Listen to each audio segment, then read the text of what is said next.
Hey folks, Will Owen here with JetBoatPilot.com. On today's video, we're going to do an installation of the all-new lateral thruster on a 19-foot Yamaha boat.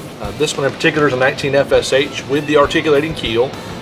This product actually works with all Yamaha 19-footers, so whether it's a 2012 model with no articulating keel all the way up through 2018 with the keel, it's a really universal fit.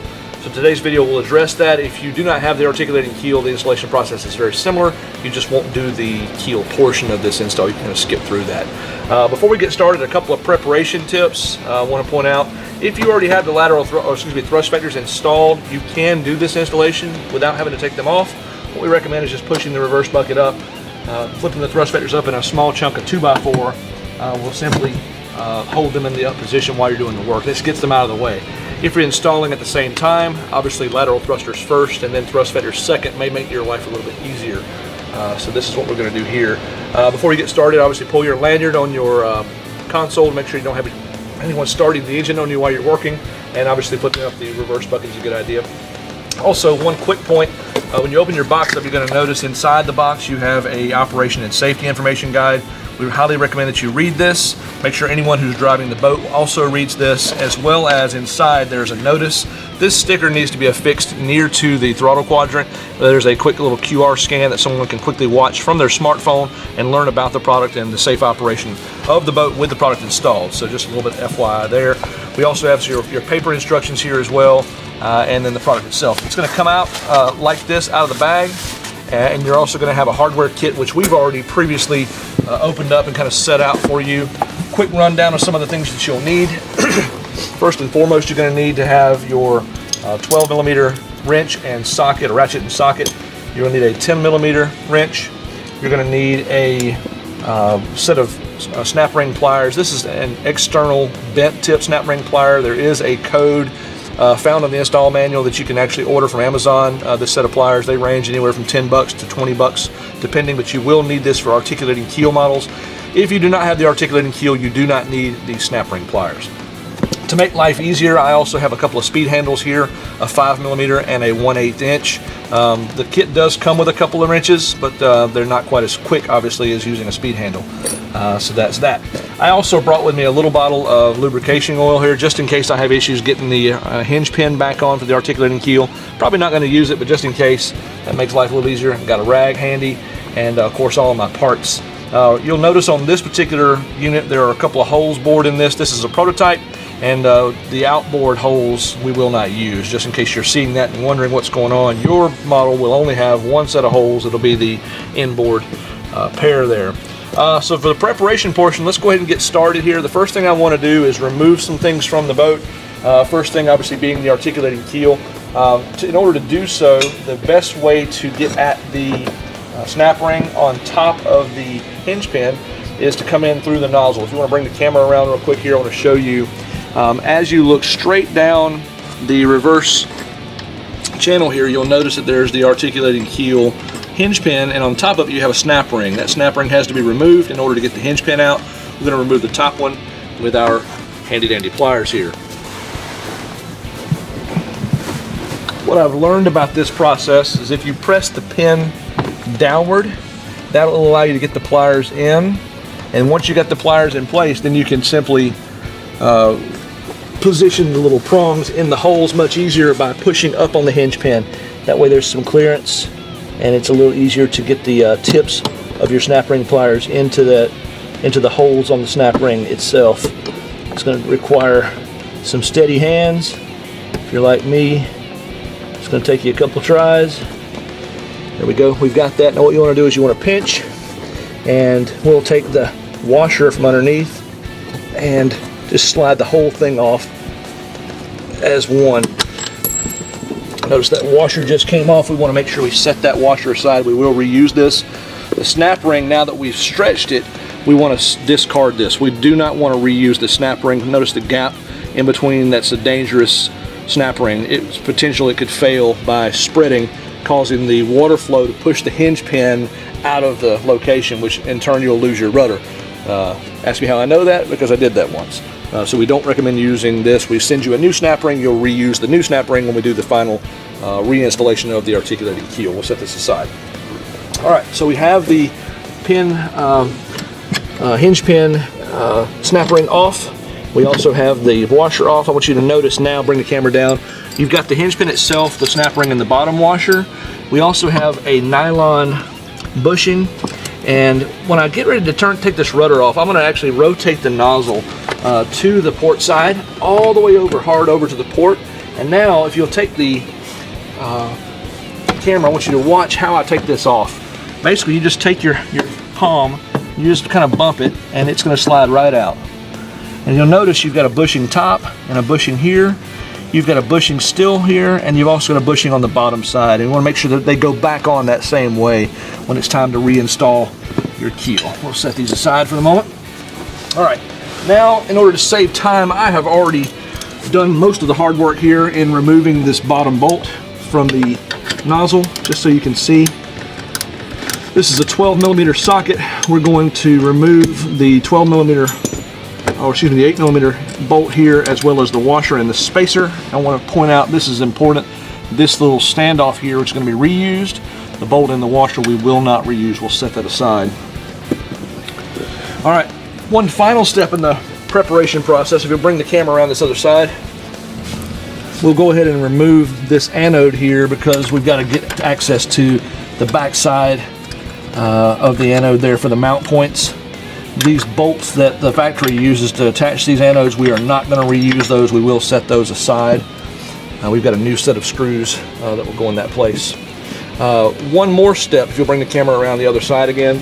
As a preparation for the installation, you also want to just double check these holes. This set of mount points are not used traditionally on a Yamaha sport boat, because this is actually originally intended for the use of the reverse bucket for personal watercraft. So sometimes these holes will be full of crud. Just want to clean those holes out really well using either a tap or some sort of cleaning agent, maybe pressurized air or water. Just make sure that you can use those holes, because we are going to utilize that as part of our stabilizer strap on the installation process. Okay, so now we have everything ready to go. It's time to install the lateral thruster. First thing we want to do is we want to take our lateral thruster unit and we want to take our port side stabilizer strap. We're going to put the stabilizer strap hardware through this little bent portion here. And you'll know that this is the port side because this little angle here, it points towards the bow, and the little bend goes inboard like this. All right, so we're going to take this little guy here, we're going to put a couple of dabs of Loctite on there. And once we've got that on, I'm going to take my 1/8 inch Allen wrench and we'll thread it into the hole. This does not have to be completely tightened down at this step. Probably going to be 90-95% of the way there. You want to leave yourself a little wiggle room just to get the installation done. It's always helpful to leave everything just a little bit loose. We'll tighten it down most of the way, and then I'll back it off just a turn there. So this way when I put it on, I got a little bit of room to wiggle. All right, also you're going to have to put on your main mount bolt at this step. So you'll notice you've got a lock washer and a regular 3/4 inch washer here. We're going to push this in through the bottom of the part. On the top side we have a 1 inch fender washer. We're going to put that on, and the spacer that came with the boat, we're going to put that back on. And finally we're going to add a few dabs of Loctite, 3 or 4 drops, to the threads. And now we're ready to install this on the boat. Coming from the underside here, if you can see with the camera, we're going to take this bolt, we're going to drop it down just a little bit here. We're going to pass it up and over on top of the ride plate. And if you notice, there's that spacer. We want the spacer, if you can watch the camera on this angle right here, we want that spacer to pass through the pivot point. See how it's now passed through the pivot point? So we're not going to be pinching that spacer. Now we want to align the notch, if you can see with the camera right through here. We want to align the notch with the bearing on the bottom of the pump here. So make sure that we got the right rotation. And then we'll just simply align the bolt. Make sure we've got it threading into the nozzle. I believe I've got it started there. We'll take our 5mm and make double sure that we're engaging the threads. And we are. And this bolt here, you don't want to tighten it all the way down right now, but I would tighten it probably 90% of the way. Maybe 95% of the way. We don't want it to be completely tight, just to give us a little bit of wiggle. And go, again, just double checking that you're not pinching that spacer on the bottom of the jet pump here. All right. So So we're good there.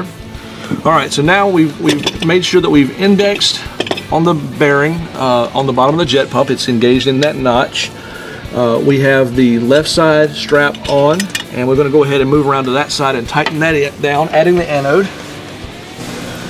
When we add the anode, we're going to use these longer screws. This is a 30 millimeter. It's going to have a washer and a lock washer installed, or as part of the assembly. I'm going to pass that through the top and bottom here, and then we're going to take our main screw, our stabilizer strap. We're going to pass this through.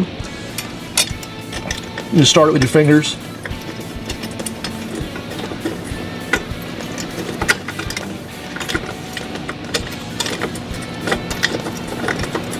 This is the reason why we leave everything a little bit loose. It's much easier to get it all started if everything is a little bit loose, and then you can of course come back later on and tighten everything down.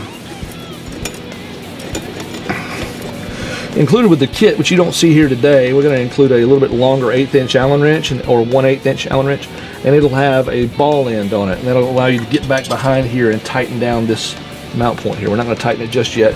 Got it finger tight. If you'll come back around the other side real quick.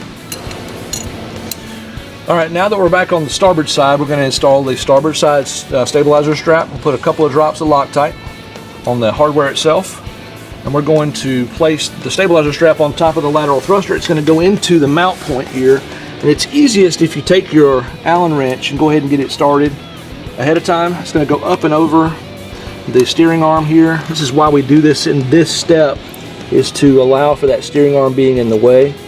I've also found it's a little easier if you will just start this with your fingers first. That way you don't cross thread the screw going into that mount point. Once you've got that started, then of course you can come back with your speed handle, your 1/8 inch Allen wrench here, and makes this a lot easier. I'll go ahead and tighten this down to about 95% of the way there. Get it where it's just about 100%, and then we will put in the remaining screws. All right, so that's ready to go there. We'll take the next screws. These are 20 millimeter with a 5 millimeter Allen on the end. You make sure you've got your lock washer and your standard washer in place. We'll go ahead and finger tight these on first. Just go ahead and get those started. Same thing here. You might notice that there requires a little adjustment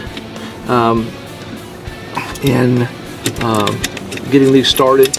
Just wiggling things around oftentimes will help you get it going. We'll get our 5 millimeter Allen wrench here. The speed handle does definitely make it go a lot faster. If you got one, I would recommend it. All right, so now we're getting this all tightened down. What we'll do now is, once we've got these straps tight, we'll go ahead and finish up the main or the mount point for the stabilizer strap. We'll go ahead and secure that with the Loctite installed. You're not going to have to over torque it, but just do tighten it down. We'll come underneath.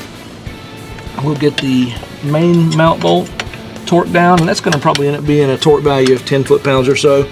I don't have an exact torque value for you. Just remember, you're threading into aluminum, so you don't want to over torque that. You can strip it out. All right, if you'll follow me with the camera to the other side, we're going to finish this install by torquing everything down, tightening everything completely. Again, using our speed handle here on this back screw. Now this one's a little hard to get at because of the location behind the anode here, so that's why we're sending with the kit a ball end. You want to tighten this down, make sure that it's good and snug. Now that we have everything all snugged and secure, what I want to do is I want to make sure that the nozzle has got free play to it, that it can actually move up and down, and in this case it does. We do this because we want to make sure that we're not pinching on that original standoff that came from the factory. Just make sure you just jiggle it, make sure it's good. All right. So the installation is complete now for those of you that do not have articulating keels. If you have an articulating keel, now we're going to reinstall, and there's a really easy way to do that. If you bring the camera back around the other side, right now you'll notice that the nozzle is still turned hard over to port. That's important because we want to put the rudder back in place. So we'll take the keel, we'll go ahead and the same way it came off, we'll slide it back. This notch here will go into the fingers on the bottom of the pump. It's going to then align itself, making sure that those bushings find their way back to where they were to begin with. And now that that's in place, what I want to do is I want to rotate everything back to where the nozzle's pretty well dead straight. This is going to make sense to you in a minute here. We'll take the hinge pin with the washer on the bottom, we'll pass it through, and what you'll find is that if you're having trouble getting it to go all the way in, if you'll just bump that back side there, it'll make it a lot easier to pass this all the way through. That's what we found on this one anyway. Alright, so putting your fingers on top of the top bushing there also helps to keep from pressing it through. You'll pass the hinge pin all the way through. Notice how now it's sticking out the top. We'll put our flat washer here. By pressing this down, this washer can come up and over. We'll press it all the way up again. And the last step we're going to do is put that snap ring back on. So if you'll come around back behind me here. Again, using the packaging, it says must use new lock ring. I cannot stress this enough. This was a very costly mistake for me. In the early days of development, we did lose a rudder. I had to buy a new one. It was expensive. You don't want to do that. I'm going to pull this out. I want to show you a comparison between a good snap ring and a bad snap ring. Do you see this right here, how this is gapped? Now this one has no gap. We want to make sure we're using this here that's going to actually grab that pin and hold on tight. We have our snap ring pliers. We're going to go ahead and put this through. Now that it's on, we're going to go down through the nozzle, down through the reverse outlet. And if you want to shoot from the side, this is probably going to be easier to capture this. We'll come down. I want to make sure that the snap ring goes up and over. And in order to make this easier, you might want to press this down just a little bit. We'll pinch it, not over applying too much pressure, but just want to pinch it enough to slide it over the edge. And once we've got it where we want it, we'll make sure we slide the pin back up. And now let's get the camera back down inside the nozzle here. I want to make double sure that the pin, the snap ring is actually in the channel. Get this pliers completely out of the way. Do you notice now that the snap ring is in the channel? You want to make sure that it's completely seated all the way around that pin in the channel. If you see that it's not, it's possible that it can come off. So we have that done now. And that pretty well completes your installation. Just double check again. Everything is moving. Everything is back as it was. You can steer obviously with your steering wheel. This particular boat, the steering is a little bit stiff. That's it. For more specific information about lateral thrusters in general, or for more information about the installation, feel free to give us a call or visit us on our website at JetBoatPilot.com. We'll be glad to help you out any way that we can. There's tons of video information on YouTube, as well as on our social media channels, Instagram, Facebook, Twitter. We appreciate you watching this video today, and we hope it's been helpful to you. Thanks for watching. Have a great day.